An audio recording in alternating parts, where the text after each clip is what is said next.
Hi, this is Perez, the Latin Heartthrob from WWE, NWA, World Class Championship Wrestling. I am about to do an interview with Hannibal TV.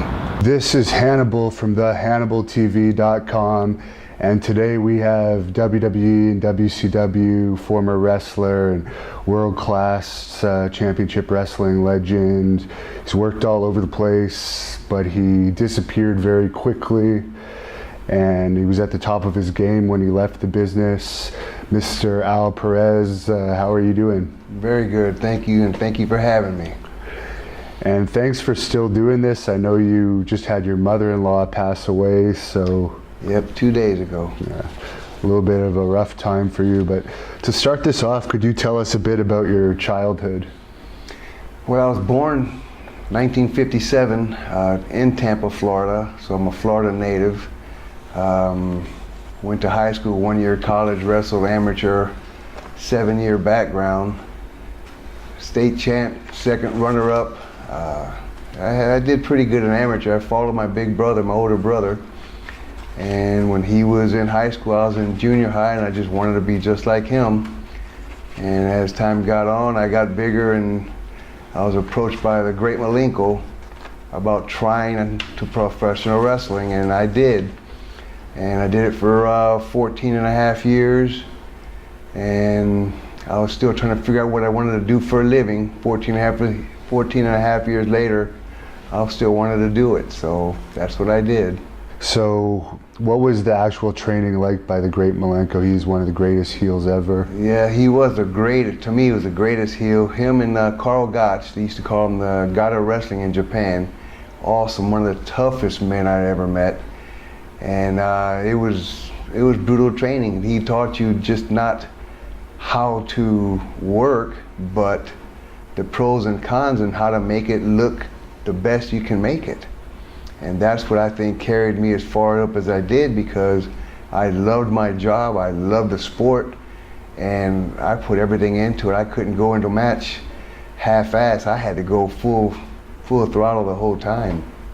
Did he teach you any submission wrestling while you were there? Yes, he did. Carl Gotch was one of the greatest submission wrestler holds, and he did. And when I first started, he come hobbling into the gym, and I looked at this guy. He was 57 years old, and he looked at me, and he told me, the guy had an arm bar and told me it's supposed to hurt, make it look like it hurt. So I looked at him dead in his eye and just went, ouch. And this older guy, back then I was in my 20s, this old guy, 57 years old, crawled into the ring and he said, let me show you what I mean. And he went from one arm all the way across my body, my legs, back, everything, in one scream the whole time. It was the most painful I've ever been in pain. And he said, that's what it's supposed to feel like. And that was it. He taught me a lot, Carl Gotch and the great Malenko. So yeah, I had a good training. Was Dean training there at the time? Now Dean was already into it. I worked out with his brother Jody, Jody Simon. And I tell you what, that's another tough dude right there. Now, what was the first territory you worked in? New Brunswick, Canada. Okay. They had me booked over there with, I think his name was Emil Dupree. And didn't last long there at all. They had, in the typical business world, you had a guarantee of what you were going to make and this, that, and the other, and it never came to that. So yeah, I figured the business wasn't for me. If a man can't hold his word on something, then it wasn't for me. Came back home, ended up getting married, and then I went to California. Was my first territory in the States. So that was Mike LaBelle's territory at the time? Back then it was Anton Leon. Okay. Anton Leon. He just promoted a small area, Sacramento, Bakersfield, a couple of little towns like that, but I lasted there for about 6 months, and then moved on. Who were some of the guys you feuded with in that territory? Ron Starr was a big name back then. Ron Starr, he's really the only one that I remember. That was quite a few years ago. Okay. And where did you head from there? From there I went to Ohio. Okay. With the Fullers had opened up something with, I forgot the promoter's name there, and that only lasted about 3 weeks there because they shut down. Then I went into Pensacola, Florida for the Fullers, and I worked there for a while, and then opened the doors up, and I was going overseas. I was doing New Zealand, South Africa, Australia, and just went on from there and came back home. Ended up in Texas again for Joe Blanchard. Worked there for a while. That's where my son was born, San Antonio, Texas. There, and just kept on going from there. Who were some of the guys that you feuded with in Blanchards Territory? It was Tully Blanchard, Fernandez, Manny Fernandez. I teamed up with Manny Fernandez, which he taught me quite a bit as far as tag teams and holds and moves and putting stuff together. There was quite a few good hands there, and that's where I met Luke Williams. He was from New Zealand, and he was the one that got me booked for the territory in New Zealand.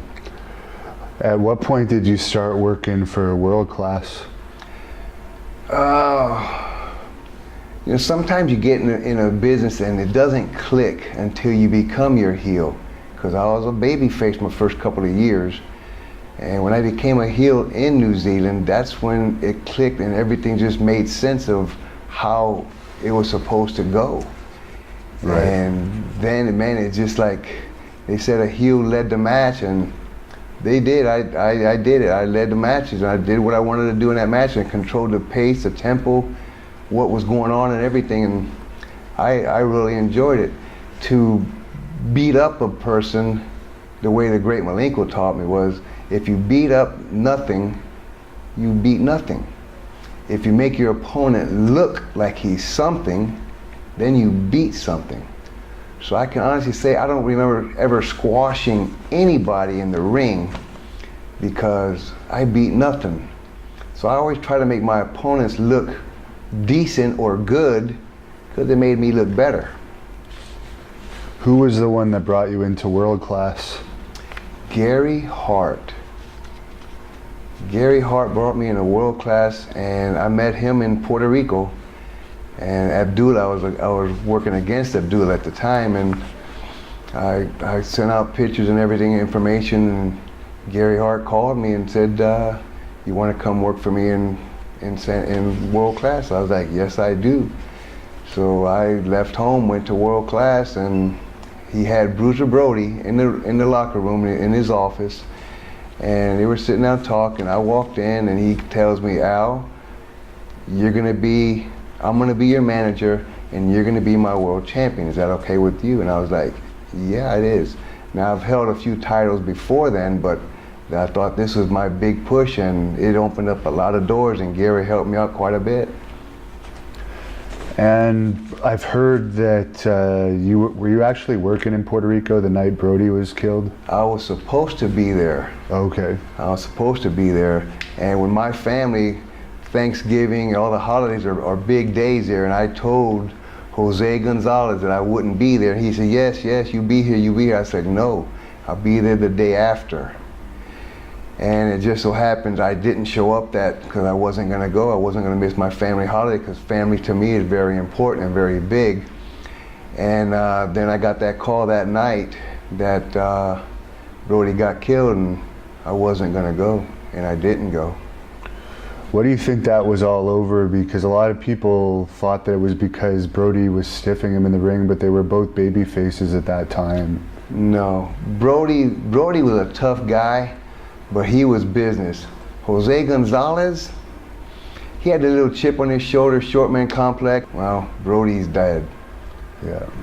Knowing Carlos from working for him and Victor Jovica, who also was an owner, are you surprised that they still kept Jose employed after that? Yeah, I am. I was. He was also a partner with Cologne. Okay. So, and Jovica, so they couldn't get rid of him like that, but ever since then their business went downhill fast, which was, to me, deserved. Brody was a big man, and he actually put me over in the middle of the ring one time. You know, Okay. so to work with somebody like that and that talent and that capability and size and everything, it was an honor. And for him to let me beat him in the middle of the ring, that helped. That was a great big push too in my career. So. How did you like your time in Puerto Rico overall? Because you had a lot of success there. Yeah, I did. I had a good time.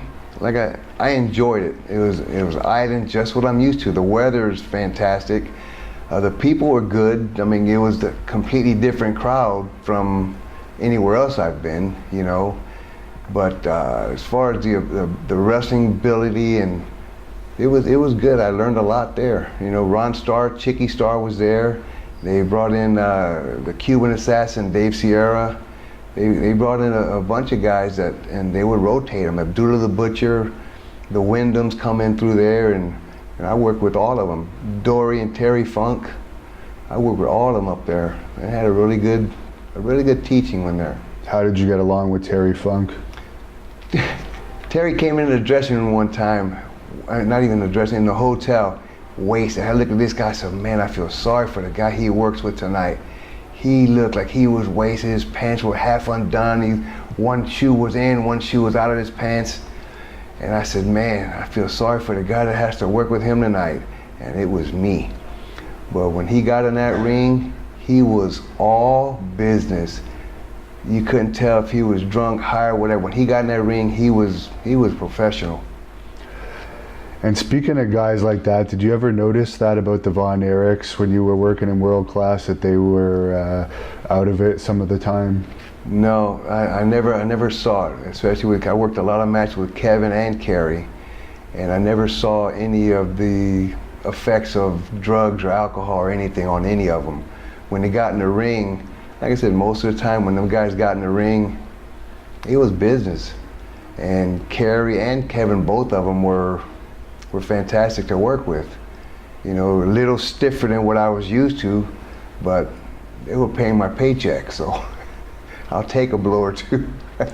How was the heat from the fans when you guys were facing the Von Erichs? It made it really easy for me to have heat with these guys, because I like I said, I made them look good, which they weren't bad. You know, it had the size and everything anyway. And just the one or two little cheap shots or cheap moves that I would make on them, man, people would go crazy.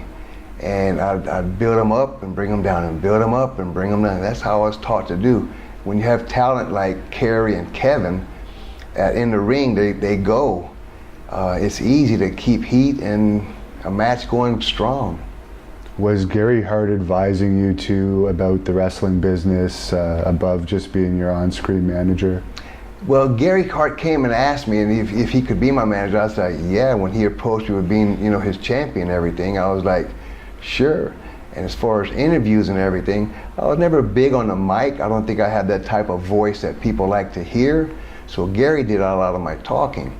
When I got in the ring, I just give Gary a signal. Like I would just tap my leg or something, and he would hit my opponent's leg and just distract him for a second, which turned the heat on him for a second, and all I had to do was just one cheap shot, and I had the crowd.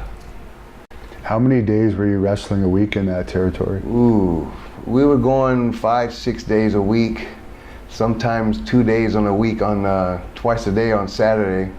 You know, we'd fly someplace and we'd drive to South Texas and wrestle there and fly back to make the match in that night, you know. So we did quite a bit. Did you know Gino Hernandez at all? I never met him. I never met Gino. He had already passed before I got there. Okay. What about Chris Adams?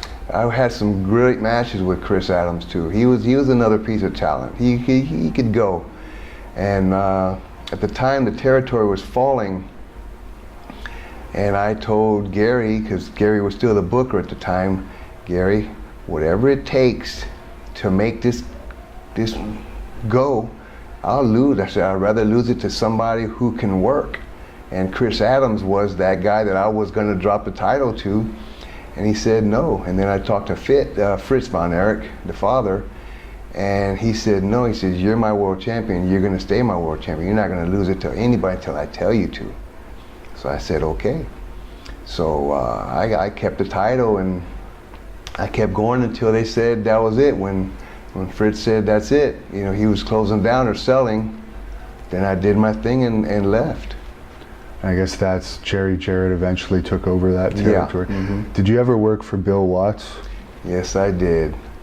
He was one of the hardest guys to work for. He demanded so much that I didn't agree with a lot of stuff that he would do. I mean, his territory was good, but I didn't agree with a lot of the way he ran things and just how he picked his people, you know. To me, he was a tough guy, but he wanted to be surrounded by tough guys that made him, you know, like the king of the tough guy, which he had a lot of tough guys with him, but he wasn't all that talented, I didn't think, you know. Did you ever witness any of the backstage fights that happened in that territory, because he was known for letting them go? No, I never saw any of there.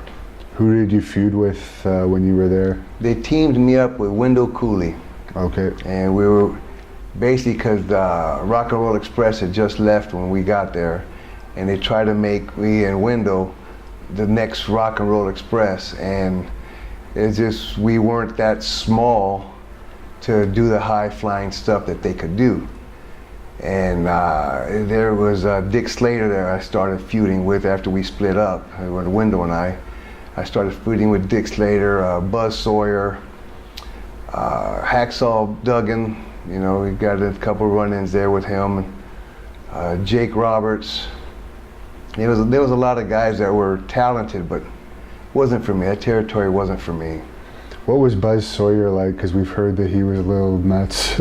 He was not a little, he was a lot nuts, but he was another amateur wrestler that was really good in his sport.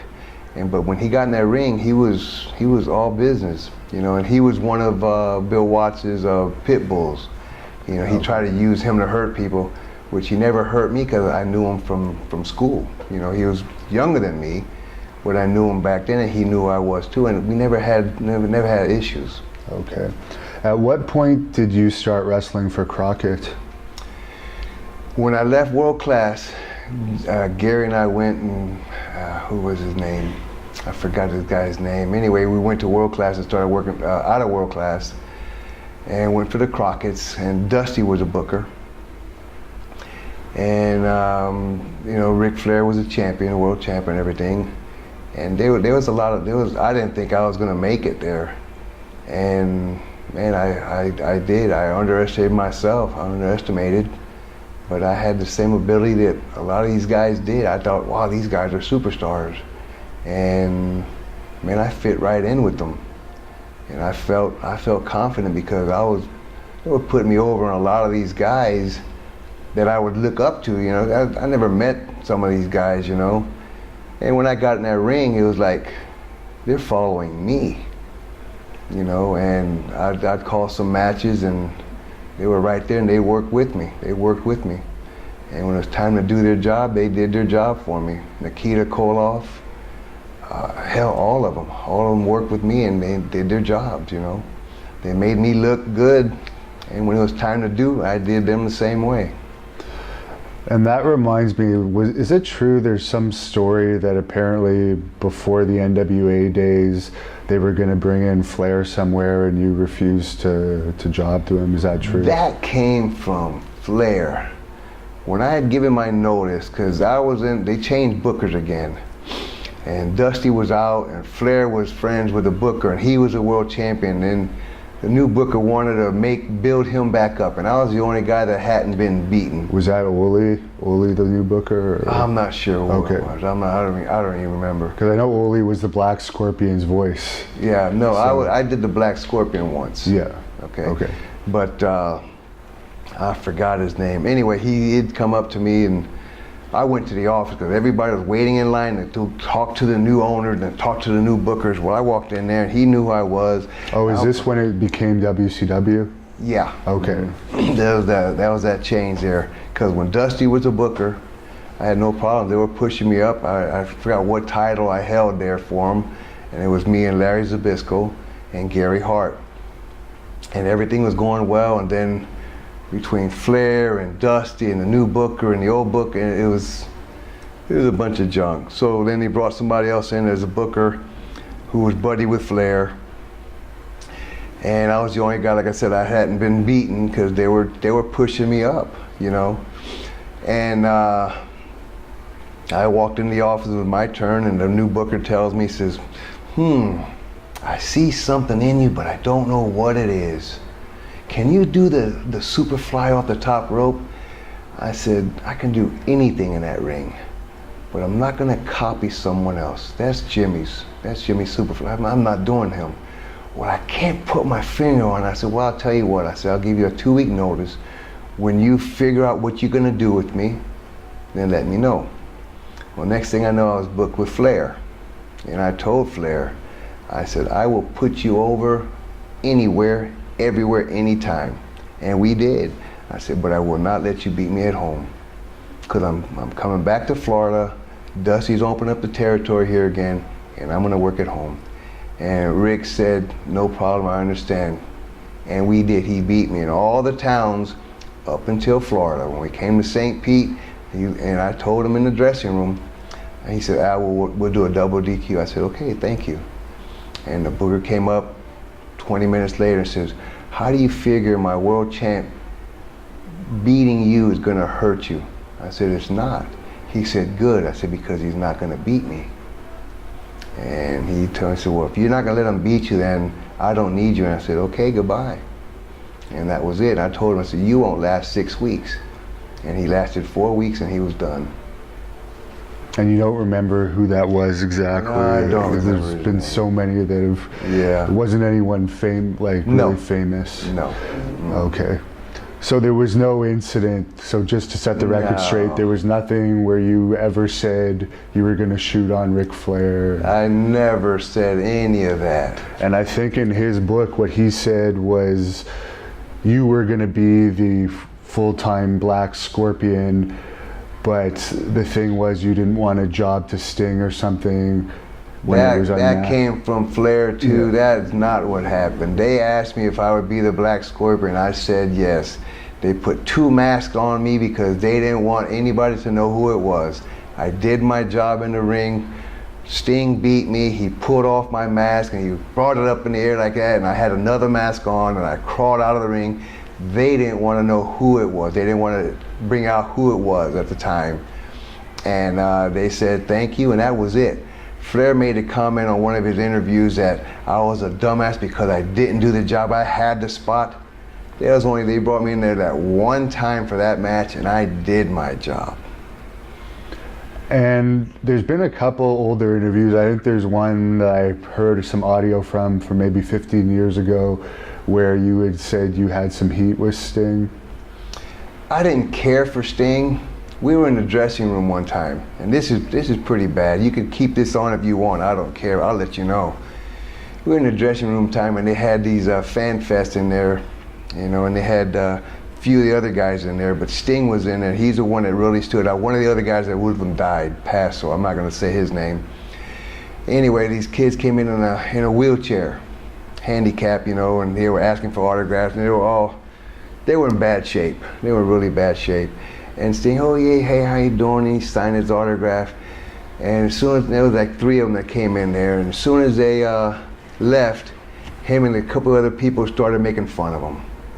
So as far as heat, I didn't like that at all. I mean, they started, and to me, that was the lowest anybody could get when you make fun of kids like that, anybody like that, you know. And after that, I didn't care for him at all. And I guess in that same interview, you said Sting went on to be your son's favorite wrestler. I'm sure your son's grown up now, but someone wanted me to ask you if he's still your son's favorite. Well, it wasn't Sting that was his favorite. His favorite was Edge. Oh, Edge, okay. Yeah, he didn't care for Sting either because he was only about 4 or 5 years old then. Oh, I see. Yeah, he didn't care for Sting. Anyway, with Edge, we had gone to the gym. My son was like 18 years old. We had gone to the gym. And we're in the backside there, and this guy, big blonde-headed guy, comes walking in, and my son tells me, Dad, that's Edge. You gotta know him. Dad, you know him. I said, Michael, I don't know who he is. I don't know him. He said, come on, Dad, introduce me. I said, Mike, I don't know him. Well, the guy walked to the back and saw me, and he came up to me and he started talking to me. He introduced himself as Edge, and he gave me his name. I don't know his name. And he introduced Adam himself. Copeland, I think. Yeah. And he said, man, Mr. Perez, it's an honor to meet you, and man, it's fantastic. I used to watch you all the time, and he really built me up in front of my son. I said, oh, Ed, this is my son, Michael. Hey, how you doing? He shook his hand. So a few minutes later, he walks off. It's nice to meet you. He walks off, and I look at my son and tell him, says, and you thought he was something big. He knows me. He said, but Dad, you're just my dad. And a lot of people have stories about Lex Luger. I guess that he was a bit of a dick backstage. Did you ever notice that? Yeah. He didn't get along with very many people. I never saw him get along with anybody. I heard a lot of people talk that they didn't like him at all. He wasn't any kind of talent in that ring whatsoever. I had a few matches with him, and the safest thing to do with him was let him put me in a headlock, and I told him, just hold on. Because he had 2 left feet, 2 left hands. He was the most uncoordinated person in the ring. And they gave him a big push because of his look. He had a fantastic look, but as far as talent and ability, he had none.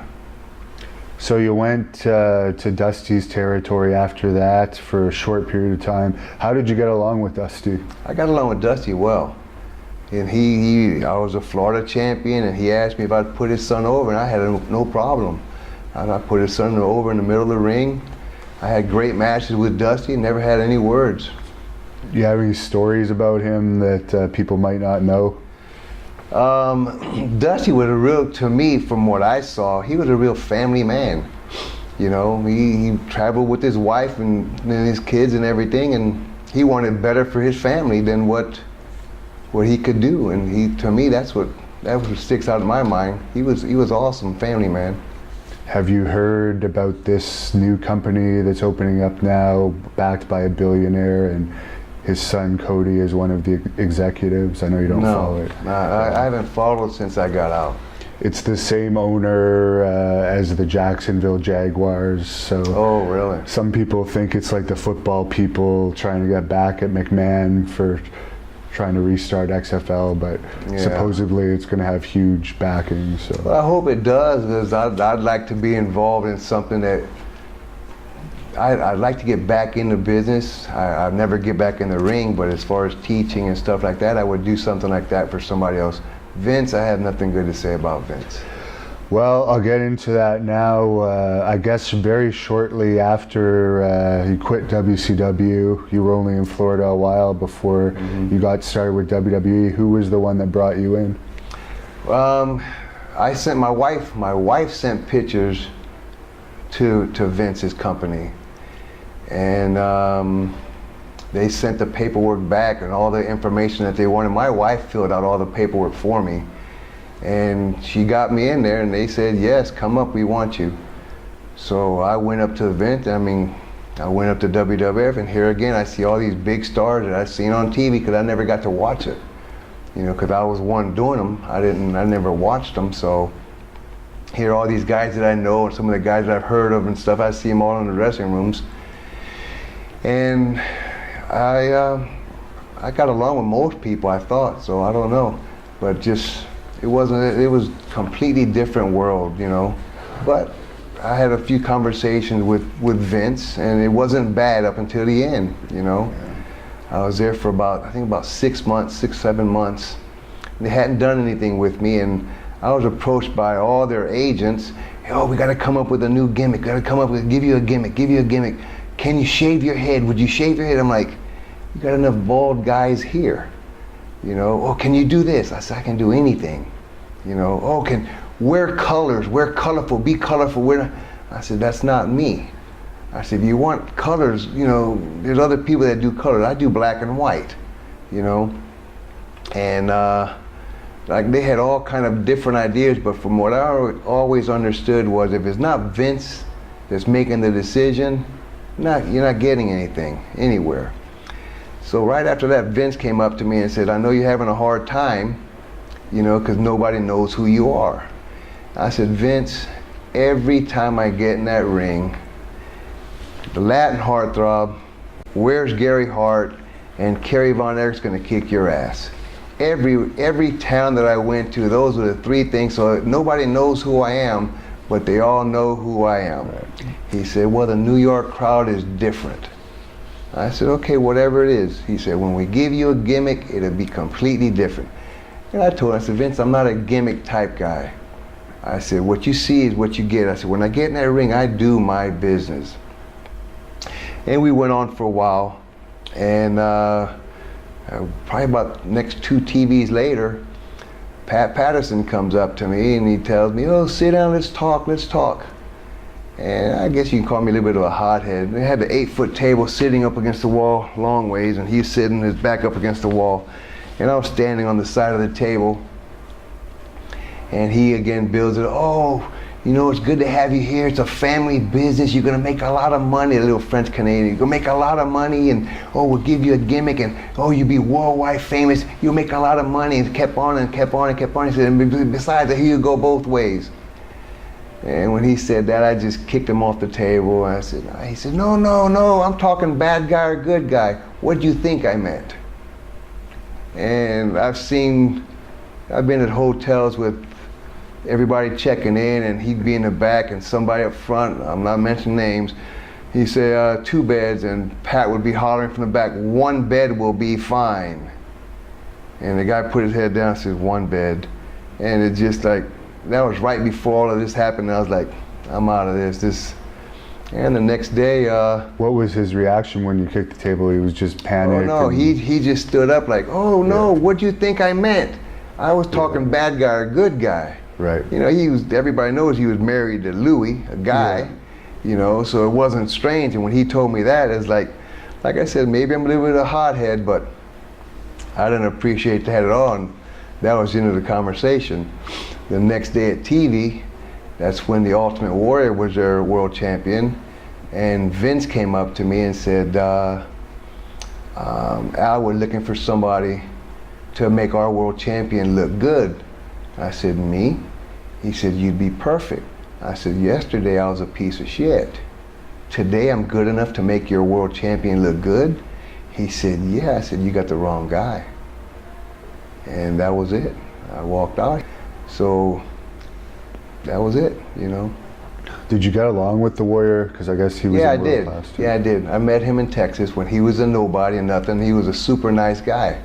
You know, I had no words with him. Matter of fact, him and Sting tagged up. And to me, Sting had more ability, but Jim was more the part. You know, and Jim was a really good guy. You know, Sting to me is an asshole. Did Jim still treat you well when he saw you in WWE? Yeah. I talked to him about the match and everything. He said, Al, I'm sorry things didn't work out. I appreciate you. And I said, yeah, Jim, I said, in any other situation, I have no problem. He said, I know. So he knew what had happened. I guess he knew why I was there, you know.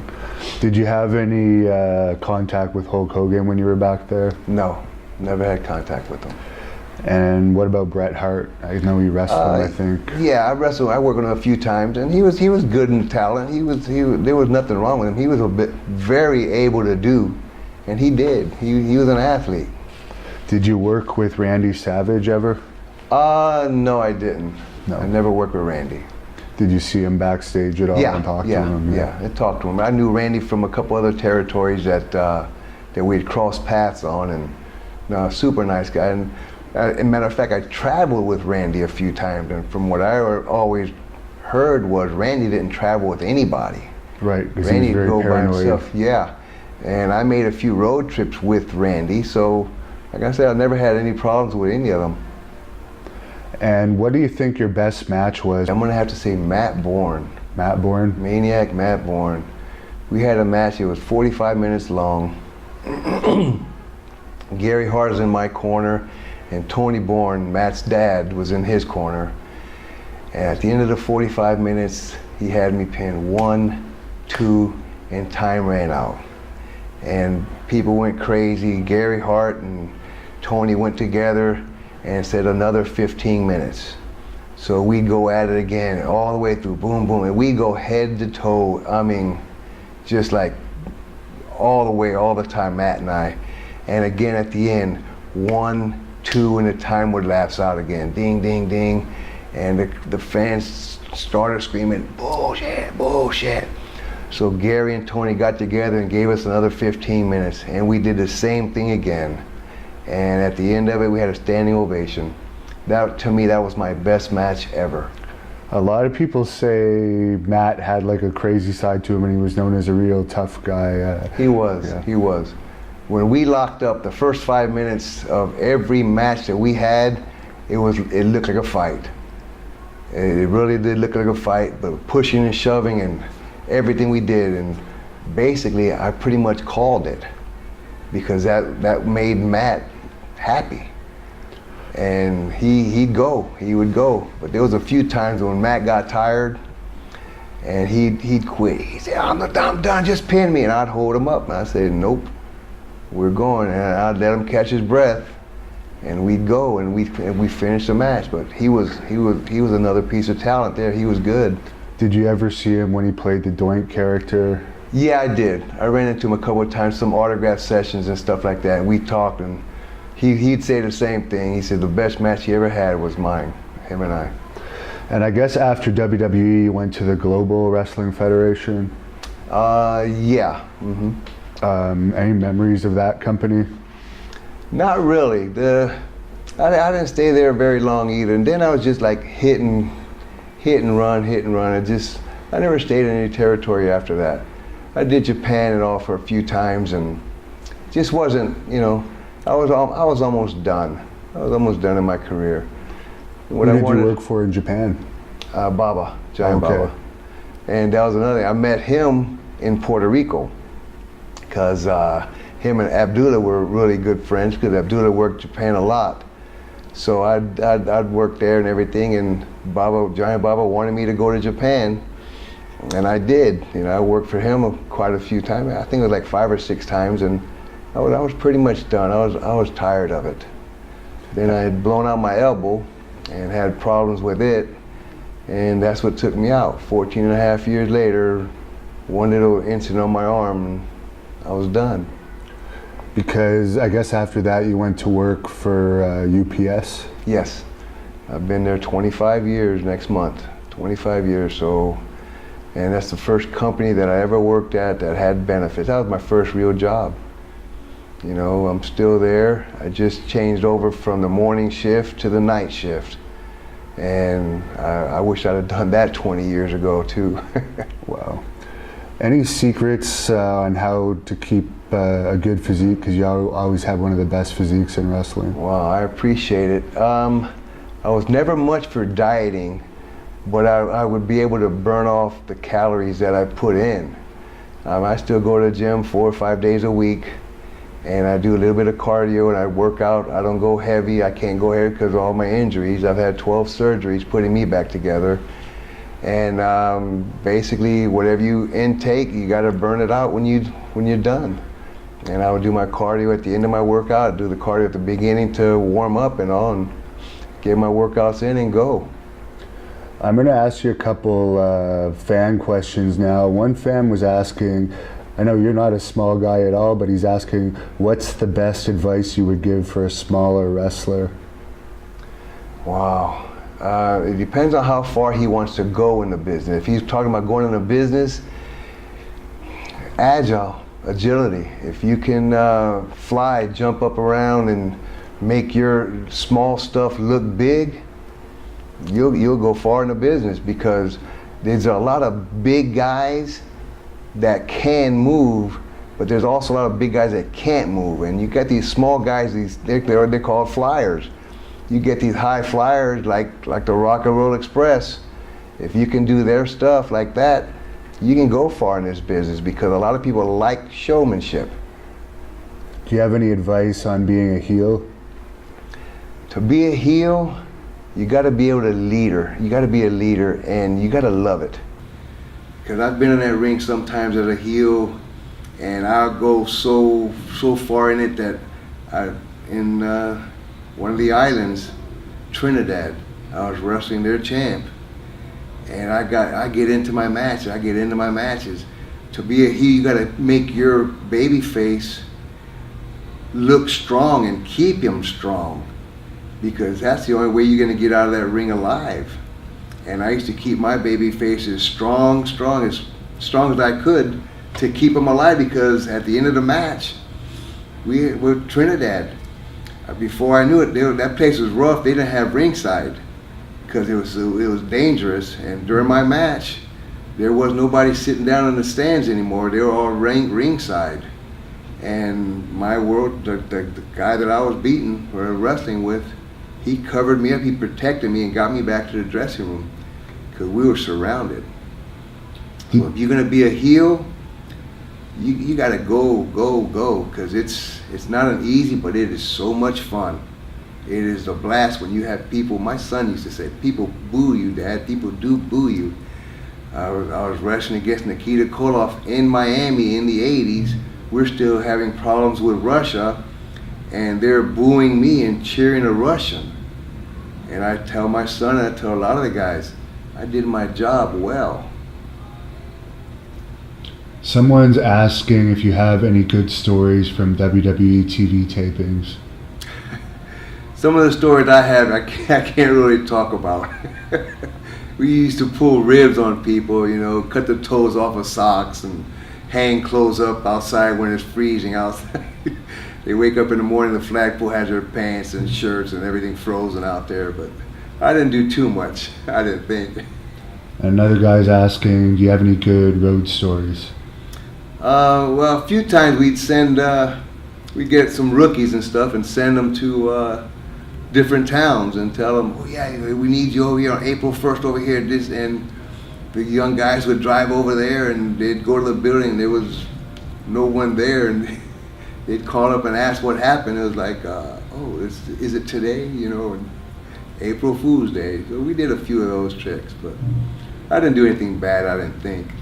Has anyone ever told you that there's this newer wrestler, Seth Rollins, that looks a lot like you when you were young? Yeah, I heard a few people tell me that. Friends of mine told me, this guy looks just like you, he's a little bit bigger than you. I was like, yeah, it's good. I never said him, never met him or anything, so I don't know how true it is. Well, he has been WWE champion a couple times now, so I guess that's a compliment. That is, and thanks. Did you ever wrestle Jake the Snake Roberts? No, never wrestled against him. He earns the name Snake. He is definitely a snake, not only in the ring, but in reality. In real life, he's a snake. From the way he's treated you? Or? Yeah. Few incidents that happened, and he's definitely a snake. I guess you'll want to elaborate on those. No, it's kind of bad. But yeah, I wouldn't trust him at all. And different, Sam Houston, his brother, completely different person. Oh yeah, he's a great guy. I've Yes, interviewed he him is. before. I love him. Yes, he is. Someone says, thanks a lot for everything. What was your workout routine back in the day as far as weights and cardio? Back in the day, I used to go pretty heavy. I could go heavy. And I loved it. That was my job, to look and keep my body the way it looked, which was hard, but I enjoyed the gym and I enjoyed my job in the ring. So I made the best of both. Any interesting stories about Playboy Gary Hart, someone's asking? Not really. Gary was, like I said, Gary taught me quite a bit. As far as the ring ability, I did my own because I knew it. But on the mic and just the way he carried himself, he was definitely one of the greatest managers that anybody could have. Did you have to blade a lot when you were wrestling in Puerto Rico, and what's your opinion on that in wrestling? Yeah, I did.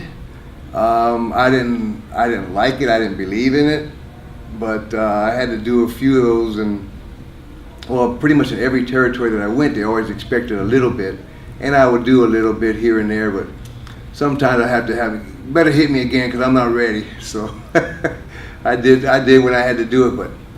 In Puerto Rico, I was in a cage match, a barbed wire match with Jose Gonzalez. And the first time he pushed me up against that barbed wire and it stuck me in the back, I said, that was it. I said, I'm not doing that. So every time we'd go up to the ring, I would put his back up against it, because I'm not getting all cut up like that.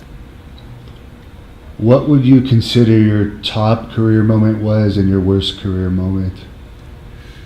On top was when I became world champion, and a lot of the titles that I had, they meant a lot.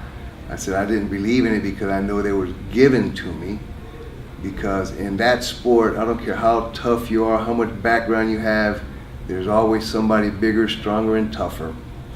And I had a lot of respect, and a lot of the guys had a lot of respect for me. And I don't know how I got it, but I'm glad I did. Tough guys, that business is full of tough guys. My weakest moment was when I didn't make it in a territory. Some of those territories, like the first one that I went to in Mel Dupree up in Canada, I'd like to go back in there when I was able to and make it. I didn't like to fail at anything I did or anywhere I went. Somebody says Seth Rollins has great talent, but you would destroy him. And another guy's asking who your all-time favorite opponent was. All-time favorite got to be Matt Bourne. For the reasons you stated, I guess. Yeah, Matt Bourne was one of the greatest. As far as talent-wise, too, Matt Bourne, Terry Taylor, Tito Santana, a lot of them guys, because they would go. Terry Taylor was the only one as a baby face that he asked me if he could call the match for me, and I was like, sure, because Terry was talented. Yeah, he went as a Red Rooster at the WWF, but he was talented. He was the only guy that I let call my match once I became a heel. Did you have any interactions with Bruce Pritchard in WWE? I believe I worked with him a few times. And yeah, no, he was fine. Stiffest opponent, someone's asking. Man, believe it or not, it wasn't even in a ring. It was Fritz von Erich. He hit me so hard one time I thought he busted my head open with just the palm of his hand. And favorite tag team partner? Had a lot of problems with him, but I learned quite a bit from him. Was Manny Fernandez. Manny Fernandez, when he got in the ring, as far as a tag team partner, he taught me a lot, but he also had my blood pressure so high that they wouldn't let me wrestle one night. It was 180 over 130. And we had a 6-man tag. My blood pressure went down a little bit. We had that match. It was the Sheep Herders back then, Luke and Butch, and Bobby Duncan as the Mummy. But it was Bobby Duncan. And it was Manny, myself, and Scott Casey. And Manny called a spot, and I messed up that spot, and he said something to me, and Luke Williams had to hold me back, and he grabbed me, tackled me, held me down, and told Manny to get out of the ring. Because I think that day there, I was gonna end it with Manny. And someone's asking why you stopped wrestling. You kind of already covered that, but he says you were so talented. It's a shame. Well, I appreciate that, but yeah, my health was more important. After my infection of my elbow, they were talking about cutting my arm off. So after about a year of rehab and everything, I had my arm, and I walked away from the business because it wasn't for me anymore. Do you have a favorite band? Not really. I don't even have a favorite athlete. My son asked me that one time too. Dad, who's your favorite athlete? Who's your favorite football player? I said, I don't have any. And he says, come on, Dad, you got to know somebody. I said, Michael, I don't admire any athlete, I guess because I was an athlete. I said, but I'll let you know one day. And I was watching Dallas Cowboys play, and it was Marion Barber running back, and T.O. T.O.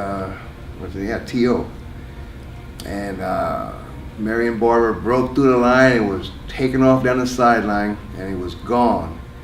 And T.O. caught him from behind and ran into the end zone with him. Slowed down to run into the end zone with him. And I told my son that day, that's an athlete.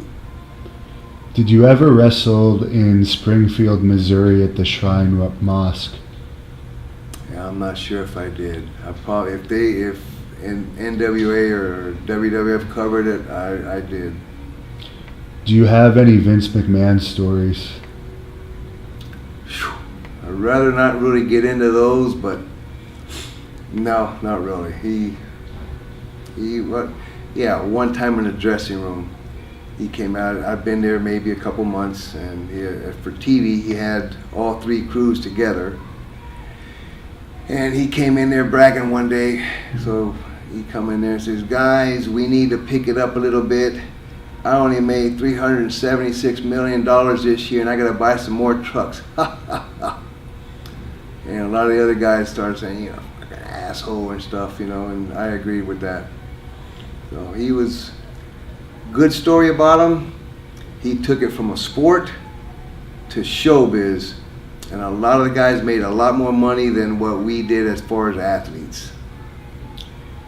In your opinion, what town or territory had the best fans? I have to say World Class and NWA. When it was NWA with Out of the Crockett's, they had fans, and the fans were believable fans. They were real fans. And last fan question I'll ask is, what is your favorite movie and food? I'm a big spaghetti and eggplant parmesan. Movie, I'm not even sure. I think it was an old Western with the outlaw Josie Wales. Did you ever wrestle Dr. D, David Schultz? No. No. And do you have any social media or anything where people could follow you, I guess? I don't have any. I don't know how to do Facebook and stuff like that. I still get a lot of fan mail and ask for autographs and stuff, and I've been out 25 years now, and I still have fan mail coming in, people asking autographs and how I'm doing and stuff like that. So I appreciate that. If somebody wants to book you for a convention or autograph appearance, how could they do that? The only person that I've ever used and I've never had to pair was Lori. I don't even know Lori's last name, but she's always been the one to contact me when people want to book me. And from what I understand, everybody knows that if you want Al Perez, you gotta go through Lori out of Texas. You are going to be making one autograph appeance this year, aren't you? Yes, WrestleMania yes, weekend. I believe it's in Charlotte. In Charlotte Charlotte and New York too. New Jersey, yes. One of WrestleMania, I think it is. Is it WrestleCon or is it one of the other conventions? I think it's WrestleCon. I'm not sure. I did one a few years back in New York, and it was a WrestleCon then. And somebody wanted me back. I was like, yeah, I'll go for sure. So there you go, fans. If you want his autograph, he's probably going to be in WrestleMania weekend this year, and at the big convention in Charlotte this summer as well. Yes, I will be. Looking forward to seeing you. And to close this off, how's your personal family doing these days? Well, other than my mother-in-law just passing away 2 days ago, health-wise, we're all well. I'm a grandfather. My grandson is 3.5 years old. It's the love of my life. You love your kids, and I love my son. But my grandson is he's number one right now. So health-wise, everybody's well. That's basically it. You got to go by health. Did your kids ever express any interest into getting into pro wrestling? No. My son wrestled high school and college. And he was 5th in nationals when he was in college, and I told him, nope, get an education. I said, look at me. I said, I'm all beat up, and I want better for you. And he's into real estate, and he's doing well. And I guess once you're retired, any retirement plans? You going to travel? Yeah, my wife wants to travel. We've been married 37 years. I think I better get that right. Yeah, 37 years, and She's been by my side the whole time, thick and thin. All my injuries, all my surgeries. She's been right there for me the whole time, and she wants to start traveling. So hopefully I can get around when she retires too. What do you think of some of these wrestlers like Ric Flair, I think is on his 5th marriage. Robert Fuller's on his 4th. Danny Spivey, who I just interviewed, is on his 6th. Yeah. He said to say hi to you too, by the way. Did he? Danny Spivey was a good guy. I played golf with Danny a lot. He was fun to be around. Big man too. He was a really big guy. These guys, it's work. marriage isn't easy because it's two different personalities, two different people trying to get it together. And my wife was the one that carried us. Because a lot of things that I did, I think I'd have left myself.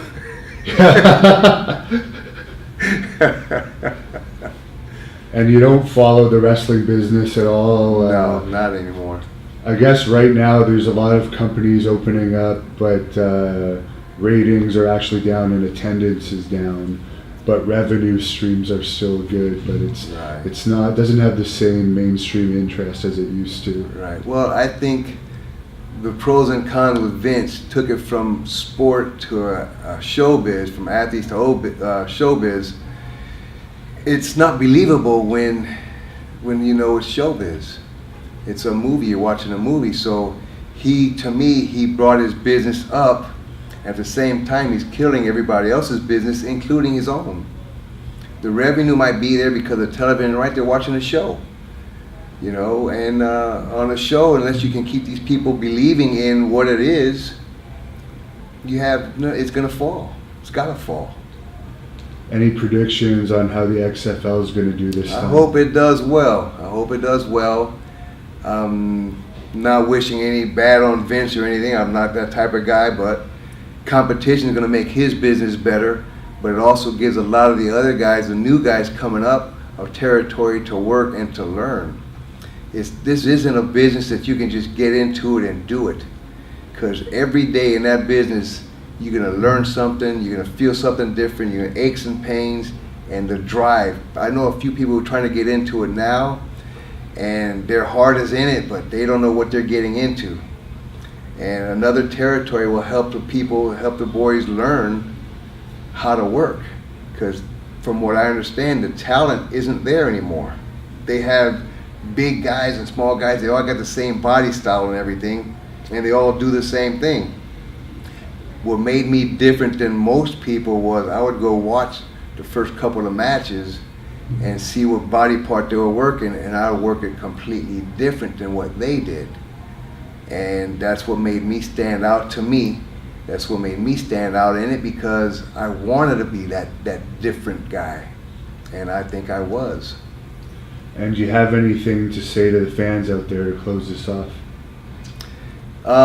Thank you for being a fan and support the business. I mean, there's a lot of good guys out there, but my thing is, thank you for being a fan, and I appreciate it.